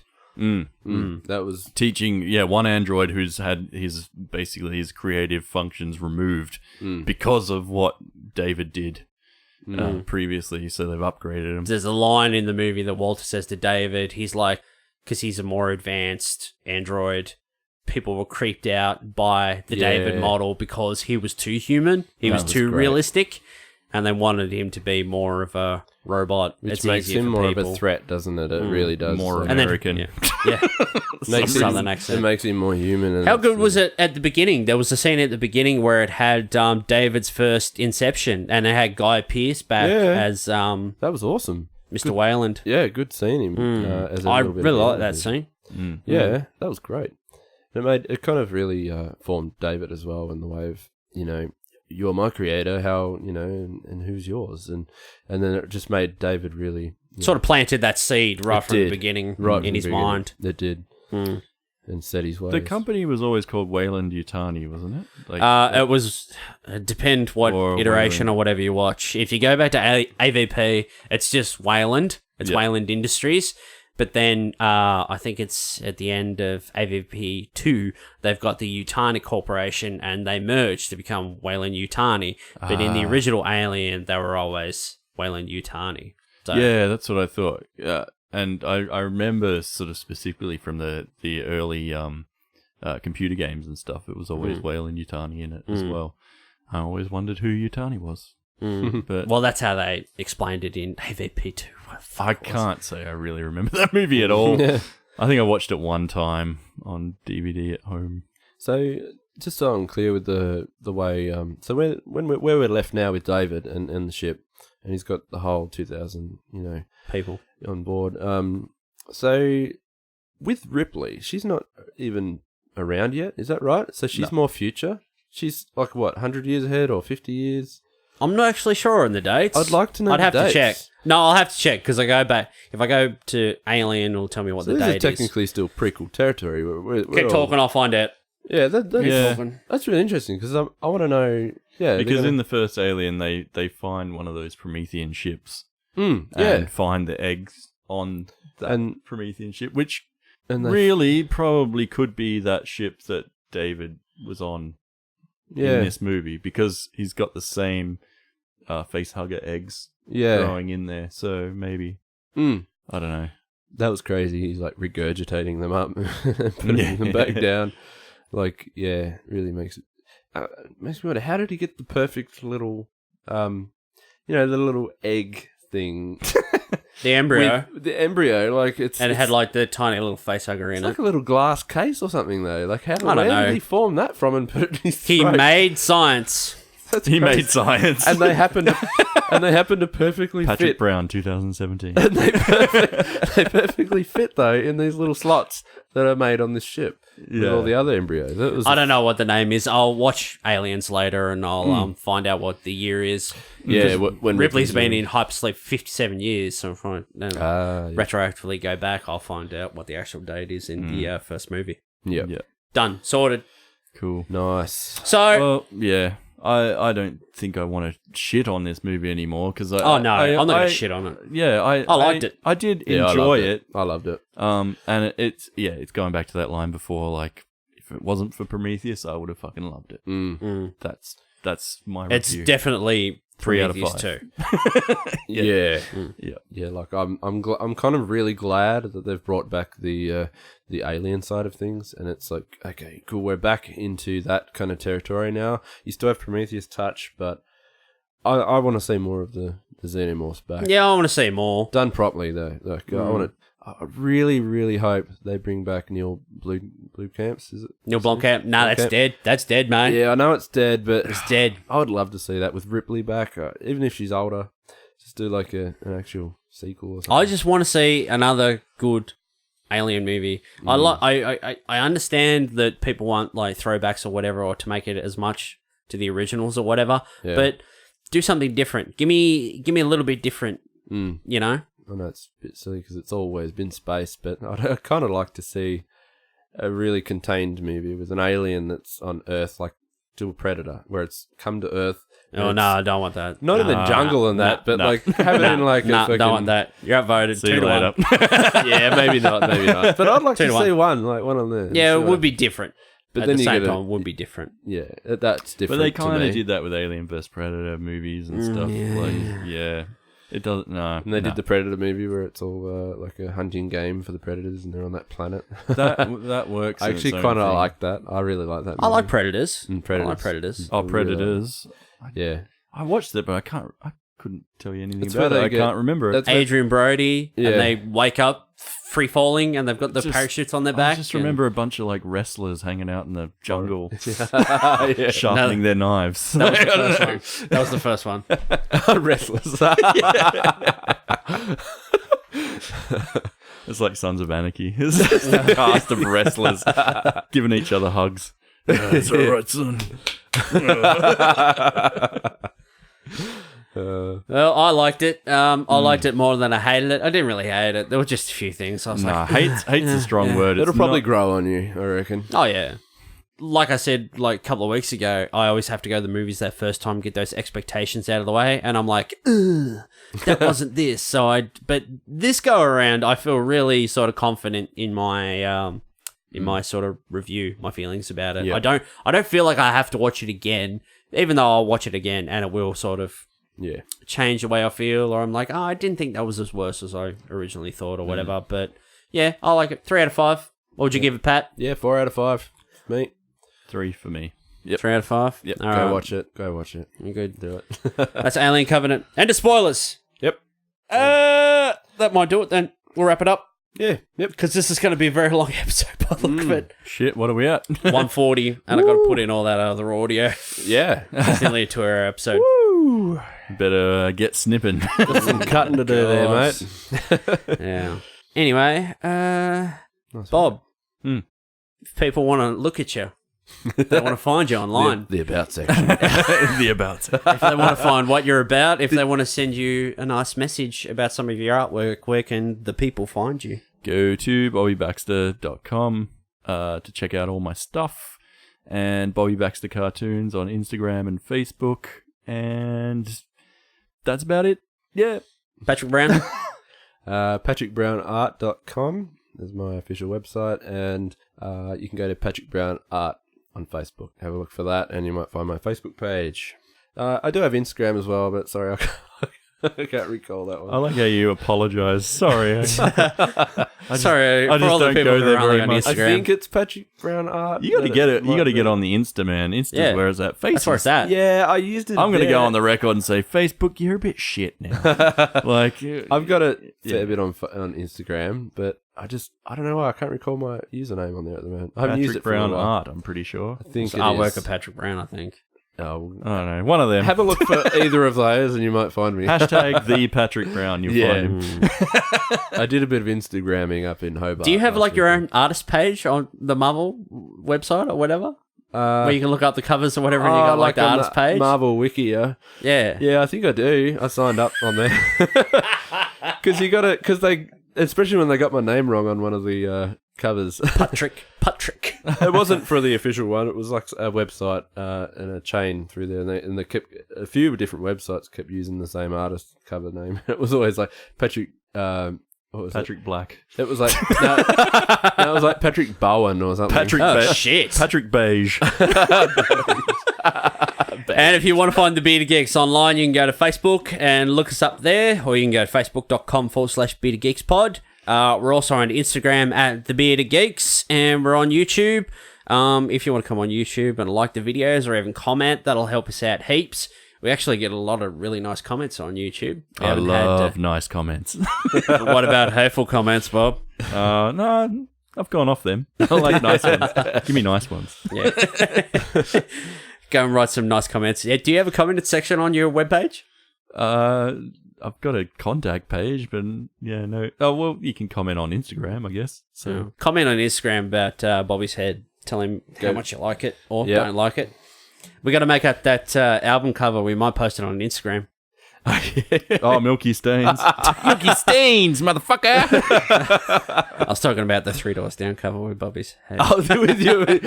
Oh, fuck that shit. Milky Stains. Next piece of Although fan the art other- will do the album cover. The other day when I posted last week's episode, Bobby got to me on the chat and he sent me the photo from your wedding, the arse shot of the tree. yeah. And he's like, here's the photo if you want to post it on Facebook. Can we? I think the people deserve to see it. That wasn't me. Yes. Yes. So we're on Facebook, YouTube, and Instagram. Next week, John Wick Chapter 2's out, so I might go see that, and I might talk about that next week. Oh, yeah. Yeah, nice. John Wick. Are you guys going to be? Who knows? Might be. Oh, God. he's got an appearance. He's I'll gonna leave get, He's you- got to get keys to the city or I'll something. leave like you that. hanging. I'll leave you hanging on that one. Nah, it should be good. I So- love John Wick. For everyone who stuck around, we have a little special Easter egg for everyone. We have a very special recording from Hobart and our trip to Area 52. If you want to know what we all sound like when we're drunk, then just hang around and listen to the rest of this. After he's just What's it like called? smashed a glass of fucking 3/4 rum. Yeah. Oh, yeah. And then gone back to bed. So this is a little recording from the bed next to Patrick Brown, and we like to call it the Bearded Geeks Between the Sheets. Between the sheets. Thanks, everyone. We'll see you next week. Bye! Hello, everyone, and welcome to a very new segment which we're calling the Bearded Geeks Between the Sheets. It's too real. It's too real. So, stop rubbing your bloody leg on me. We are sharing a. We're sharing a bloody bed at the moment. I There's wouldn't a- even call it a queen bed. It'd be more close to a double. That's more like a fucking king single, I'm telling you. So I'm in here next to the one and only bloody Marvel's Patrick Brown. Oh, hello. Hey, mate, how you going? I'm going pretty. Oh, Well, I don't know really. To be honest, I'm a bit confused. that's not the only bloody thing that's confused right now, I can tell you that much. So, Bobby's pushed out and he's decided to bloody have the single bed. He's not going to share. Hello. Hey, mate, how you going over there? Pretend to be me, you fucking asshole. Anyway, so this is about as raw as the Bearded Geeks RAW will ever get. I'm tired. Raw. I need to get some bloody sleep, so that's what I'm going to do right now. So, It's about 1:30 in the morning right now. I don't know what fucking time it is. It is. It's about Is it? 1:30. Yeah. What time are we getting up? About I think we'll get there about 10. yeah, something like that. We're doing alright. Morgans to be had. Yeah, there's no more. We're drinking a whole fucking bottle. We're doing alright. We're doing alright. Yeah, you'll be doing alright in a minute. Come here. Hey, Give me a cuddle. Anyway, mate, I gotta go. I gotta get out of here. I got things to do, including sleep. Round to do. Yes, well. I'll see you in the morning. Hey. You will, mate. You will. Quiet over there. Quiet on set.